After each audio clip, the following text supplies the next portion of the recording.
அரசியல் என்பது மக்கள் பணி, அது கடுமையான பணி. எங்களை பொறுத்த வரைக்கும் எங்கும் சொகுசு இடமில்லை என முதல்வர் ஸ்டாலின் தெரிவித்துள்ளார். சென்னை கலைவாணர் அரங்கத்தில் பெற்றோரை இழந்த குழந்தைகளுக்கு மாதம் ரூ.2000 உதவித்தொகை வழங்கும் அன்பு கரங்கள் திட்டத்தை முதல்வர் ஸ்டாலின் தொடக்கி வைத்தார். பின்னர் முதல்வர் ஸ்டாலின் பேசியதாவது: இனிமேல் நீங்கள் கவலைப்பட வேண்டாம். உங்கள் இன்னும் கவனித்துக் கொள்ளத்தான் இந்த அன்பு கரங்கள் திட்டத்தை தொடங்கி இருக்கின்றோம். நான் இருக்கின்றேன். உங்களை பத்திரமாக பார்த்துக் கொள்வேன். மக்களுக்கு தேவையான இந்த சமூகத்திற்கு தேவையான மாற்றங்களை ஆட்சி பொறுப்பை பயன்படுத்தி இன்றைக்கு நாங்கள் செய்து கொண்டு இருக்கின்றோம். அரசியல் என்பது மக்கள் பணி, அது கடுமையான பணி. எங்களை பொறுத்தவரைக்கும் இங்கு சொகுசுக்கு இடமில்லை. நீங்களே பார்த்து கொண்டு இருப்பீர்கள். காலை ஒரு இடத்தில் மக்களுடன் பேசிக்கொண்டு இருப்பேன், மாலையில் பல மீட்டர் கடந்த இன்னொரு பகுதியில் மக்களுடன் இருப்பேன்.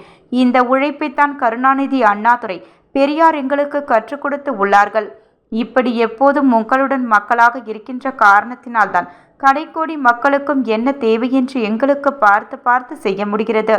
அரசியல் என்றால் பலர் என்ன நினைக்கிறார்கள் என்றால், ஏதோ ஆட்சி பொறுப்பிற்கு வந்தோம், பொறுப்பை மறந்து பதவி மோகத்தில் இருந்தோம், சில கவர்ச்சி திட்டங்களை செய்தோம், மறுபடியும் பதவி மோகத்துடன் தேர்தலுக்கு தயாராகும் என்று சிலர் நினைக்கிறார்கள். ஆனால் எங்களுடைய அடிப்படை பதவி அல்ல, பொறுப்புத்தான். அதிகாரம் சாமானியருக்காக போராடுவது என முதல்வர் ஸ்டாலின் தெரிவித்தார்.